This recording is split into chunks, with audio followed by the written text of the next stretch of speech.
which is this is a no-brainer, right? This isn't taking from public schools. This isn't even taking from the state level school choice programs. This is a federal income tax credit fueled by private contributions. Wouldn't it just make sense as a no-brainer policy to say we're opting in, therefore our local scholarship groups, our local schools, our local families will be able to access these great schools? Tommy, thanks for joining us. I appreciate it. Dean, thanks for having me again. Glad to be here. Yeah, you're welcome. So tell us what's on the front. What's happening here in the realm of school choice? Well, people should be excited about the future. I think first and foremost, in the immediate term, you have a half a dozen states with open enrollment periods for their new expanded state level school choice programs. Idaho, South Carolina, Tennessee, Texas about to come online. February 4th, the application window opening there for that new massive school choice program. So all of those things incredibly exciting, and we're already seeing the demand outpace the supply in some of these states. So some of these states, they may open 20,000 new eligible seats. First 48 hours, we're already hitting that many applications. Wow. So once those enrollment periods end, it's going to be really exciting because then we'll go to the legislature in the upcoming session to say, demand is there. You need to expand this program, ideally to every single student in the state. So in the immediate future, that's the really exciting update. That's, going to yield basically what we think this year will probably be north of 1.5 million kids using a school choice program at the state level alone. Right. And next year, the really big exciting news that we touched upon a little bit the last time you and I were speaking was this new federal opportunity. Thanks to the Big Beautiful Bill, the Working Families Tax Cut Act, there's a kind of the best kept secret within that bill is the school choice tax credit that's within there, the Education Freedom Tax Credit, we're calling it.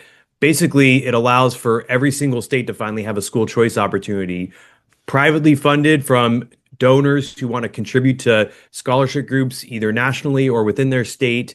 And every single donor can get up to a $1,700 tax credit for making a contribution. So you and your listeners know current law says you can donate to any charity in America, scholarship group, you would get a tax deduction for that. This is a dollar for dollar tax credit. So let's say you theoretically owed the federal government $2,000 in income taxes in a year. If in 2027 you had donated $1,700 to a scholarship fund, you would now only owe the federal government $300 in income taxes. So a really great way to provide leverage and bring billions of dollars off the sideline into K through 12 education. And to help service that whole massive, what we believe is the biggest expansion of school choice in American history, we have now launched our own scholarship vehicle to help service all 50 states. And other scholarship groups can also use this technology and this operating system that we're building to raise and deploy funds into their schools, help families get access to better educational options. So we're super excited about this. I mean, this will be the golden age of American education, in my opinion, thanks to these massive state level policy changes and this massive federal school choice tax credit that's coming online next year. So a lot to be excited about in the future. Good news. That's excellent news. I was thrilled actually when I saw that your press release on the scholarship granting organization you guys were involved in. Last time when you and I spoke, and you kind of shed a little bit of light on the scholarship granting organization, which I was really happy about. Somebody brought up a point to me that I want to give you an opportunity to address. Sure. Which is, what if, I guess let me ask it this way. Will the states have control over the scholarship granting organization? Could they apply pressure or could they implement requirements for the scholarship granting organization in terms of hoops to jump through? And if so, what would that look like in a left state like mine? So really great question. The Treasury Department has put out at least a request for comment on the rules and regulations that they are currently drafting. Those rules and regulations, the proposed rules, will come out in the next couple of months. Okay. And that will spell out a little more the particulars regarding that. We have been, and I think everybody within the coalition of education freedom and school choice has been urging Treasury to just simply keep it, pretty clear, black and white, per the letter of the law that says here is what basically qualifies as a scholarship granting organization. The law that President Trump signed into law last year spells that out. What are the minimum definitions that it requires to be a scholarship granting group? Some on the left and some who oppose school choice want the states to start over-regulating these things, and we don't want that. And because we feel, look, this is a federal income tax credit. Treasury Department owns that. There can't be nefarious strings put on it from the Department of Education, and nor should there be from the states. Essentially, we want to keep this as clean and as simple as possible.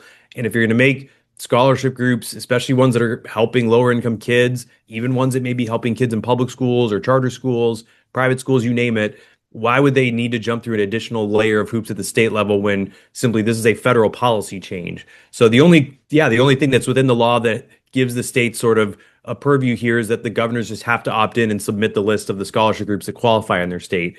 We do not want an additional layer of regulations on the schools, the scholarship groups themselves. So it's a great question, but I think Treasury Department, they're aware of this issue, and I think they're going to cleanly rule here is what you can and cannot do. And I think it'll be a pretty limited set of requirements for the SGOs and the governors that they will be able to operate within. Good. Thank you for that answer. They do want to obviously make sure there's no fraud and there's no issues. There's audit trails, all these things, which is really important as any financial mechanism. But yeah, I think you and I are in alignment here of you don't want an additional layer that jeopardizes the ability to help more students or let schools operate. Right. Good. All right. That's a good answer. Thanks for that. In terms of the SGO you guys are starting, I mean, it looks like you've already got, what was it, 10 million already? Yes. I'm looking at your press release, and it looks like you guys have already secured a lot of funds that people have said, yeah, we want to be a part of this. Well, and those funds that we're going to be deploying will be really towards this year, building up the donor awareness across the country, because people don't know about this, right? I mean, there's now more people that know about the Trump accounts, which is obviously a long-term savings vehicle, investment vehicle for families to set their children up for kind of lifetime financial security. But this is an immediate boost to giving families access to a great, school for their children, or to get access to tutoring funds, you name it. But this policy doesn't come online till next year. And it requires donors to actually contribute to a scholarship fund, and then the scholarship fund gives the money to families. So really, we want to really get ahead of this, because there are some scholarship groups and other people that are saying, well, we want to wait and see what the rules and regulations say, or we don't know how to really build up our own, a scholarship group in a particular state might say, I can't raise money yet with the tax credits until 2027. So I'm going to wait until I staff up or invest, or until we have money coming in to really do some massive expansions. Our view is, let's build up the architecture and the infrastructure now for not only our kind of fund, but to help other funds get really the ancillary benefits of that by either integrating directly with our system, or we're just raising awareness for all the donors across the country beyond just kind of media interviews like we're doing today. And our view is that if you can get tens of millions of people aware of this, locked in and ready to start contributing in January of next year, then this program will be successful. More kids can be helped. Every state will be covered versus, if we aren't, doing a massive bolus investment right now to drive that donor awareness, get the leads generated for people, give people the certainty, and the tax prep firms, you name it, all of the clarity that, okay, this is a real program. This is a real tax credit. We want to get people donating, and something akin to like $65 a paycheck next year. That's where we feel if we can build this infrastructure now, invest early, we'll be set up for success in year one, and then protect the program from hostile political attacks in the future if it's really successful and robust. So that is a very forward-thinking approach. I like that. Let's build the infrastructure. Let's not wait around. Right. Let's get the ball rolling. You mentioned $65. Have you done the math? Does that work out to be the 17? That's basically what it works out to. I forget the exact, is like $4 a day or something like that. But eventually, there's a lot of people worried that they're like, well, who's going to outlay $1,700? And it's like, again, you can just break the math down however you want to, but at the $65 a paycheck, especially, and we're going to hopefully try to have productive conversations with some of the payroll processing companies. Treasury, I know, just kind of as a preview, is working on tax forms that'll make it easier to withhold this from your paycheck, right? So if it's sort of just invisibly being taken out of your paycheck or just being redirected to a scholarship group that you've already chosen. The easier we make this, the less painful it becomes from some of the pocketbooks of people in that first year. Because again, you're having to contribute the money in 2027, but then you don't get the credit until 2028. Then you're off and running. But that first year could be Yep. that really interesting kind of delay gap that you want to make sure is smoothed out. So we're hoping to come up with a lot of different mechanisms for people to be able to donate really seamlessly and easily. And we're hoping to be the lowest fee structure SGO in the country so that other scholarship groups want to partner with us and that we know that more money is going to the kids at the end of the day. Yeah, I like that. So I just want to clarify, you guys are out of Texas, but yet the SGO you're creating, people from all over the country, as long as their government is opted in, they can donate to your SGO, right? They don't have to be citizens of Texas. Am I right? That's correct. And what's really a good clarification point to make there, let's say California, the governor doesn't opt in. We're going to make sure and work hard to make sure that Gavin Newsom maybe does on the way out, or whoever the new governor is that comes in next year will do it. But everybody in California can donate to a scholarship group. Even if your state doesn't opt in, you can still donate. You would just have to send your money out of state or to a national operation. Okay. We are seeking to get approved as a scholarship granting organization in every single state. Governor Youngkin, on his way out, actually opted in early. He listed us as one of the scholarship groups that's approved.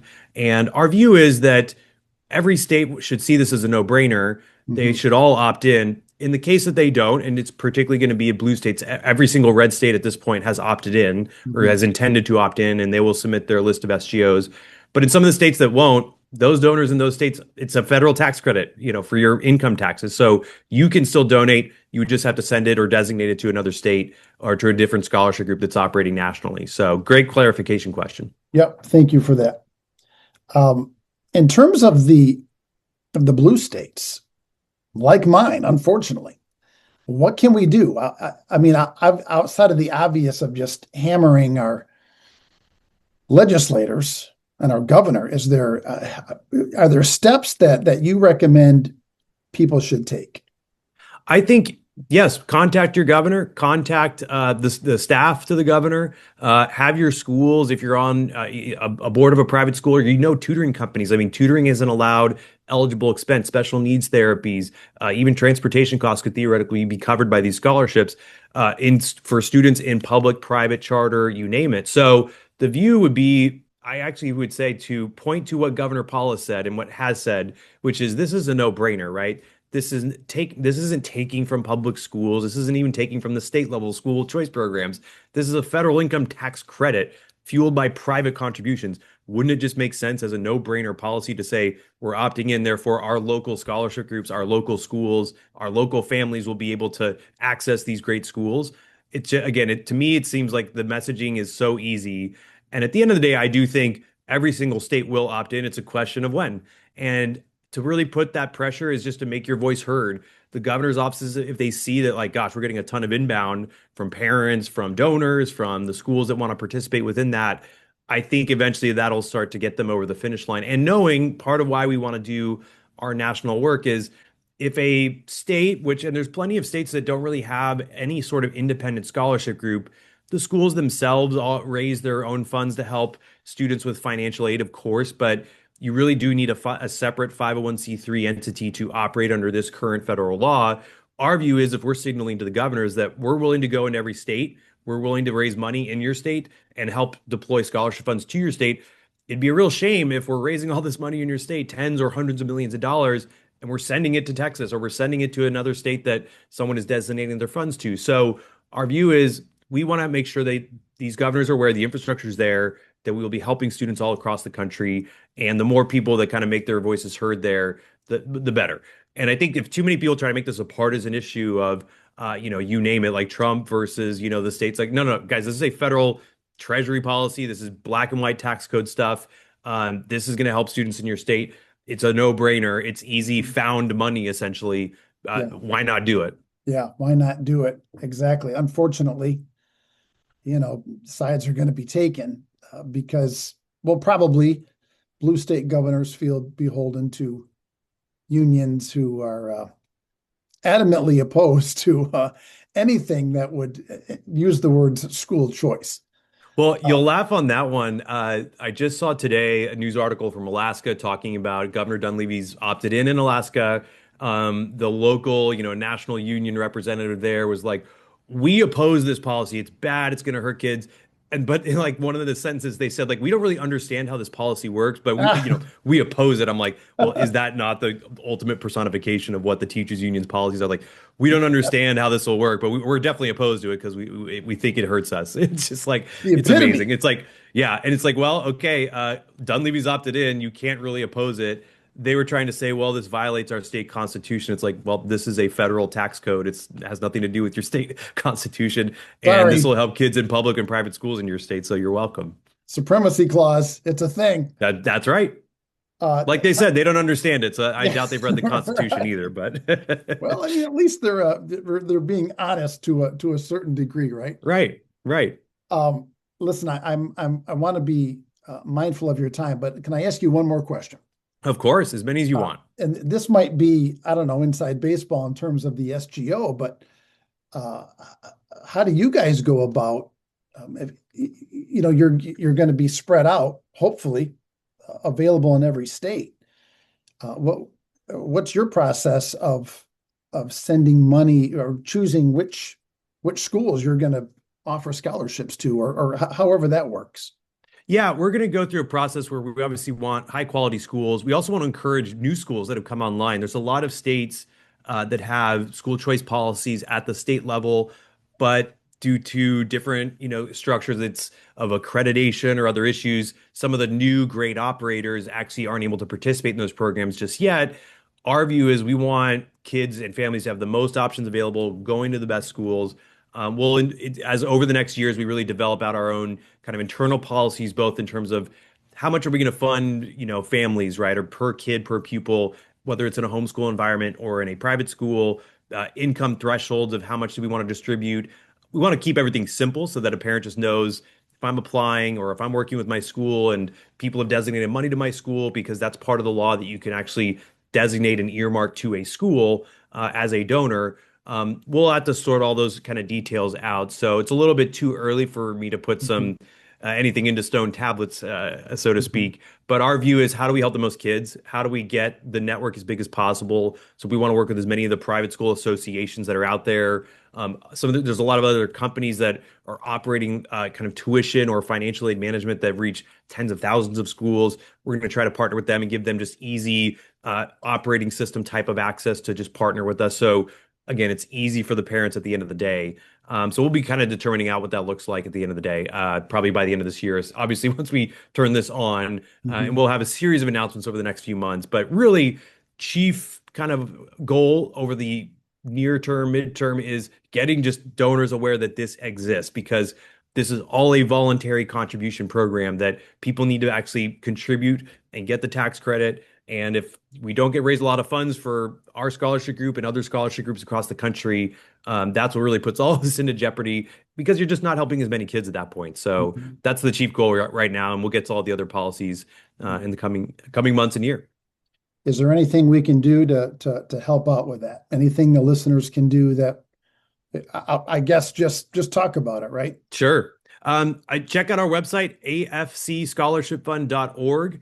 We also, if you're curious about the law and kind of how it's written and what everything says, we have another page called federalscholarships.com, which kind of gives you a little more nitty-gritty details there. But go to there, put in your email, sign up. We'll have kind of a series of news, announcements, info. We're going to be doing a lot of videos, info sessions, getting toolkits out for parents and schools, donors, tax prep firms, you name it. So check out both those websites, get signed up.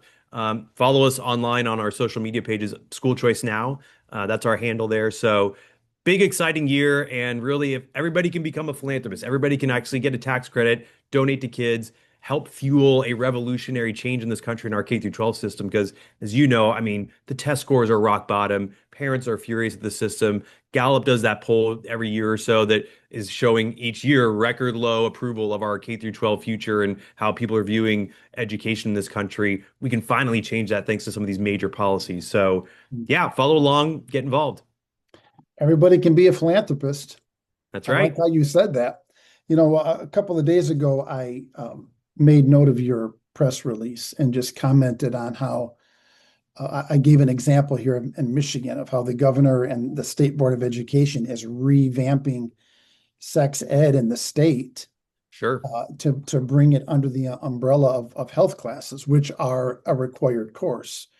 And the whole point is so that they can subvert sexual education. And it is another example as to the work that AFC is doing and supporting school choice. So thank you for that. There's two reasons, and I want to say this before I let you go. There's two main reasons why I like AFC so much. Number one, you guys are well versed in the law.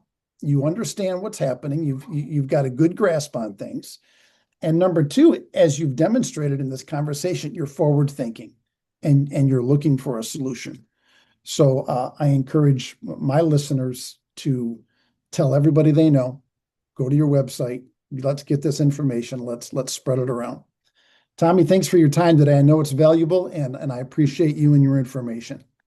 Thanks, Dean. Big, exciting things afoot. Thank you for the kind words about our team. Look, we always want to try to fill the gap of the hardest problem to solve, right? Whether especially the election work that our elections division does to try to elect the people to actually champion these types of laws at the state level, or like in this scholarship instance, we want to fill this gap where there's geographies that don't have scholarship groups, or really invest heavily on the front end to make sure that millions of donors become aware of this to help other scholarship groups. We love doing that tough work because at the end of the day, we're trying to help as many kids as possible and fix our education system. It's a civilizationally important issue. In our view, is the primary and elementary and secondary education of our children. We got to get this right, especially for young kids that are desperately needing it. So thanks for the time today, Dean. You're welcome. All right, we'll talk soon. Talk to you soon. All right, thanks, Tommy.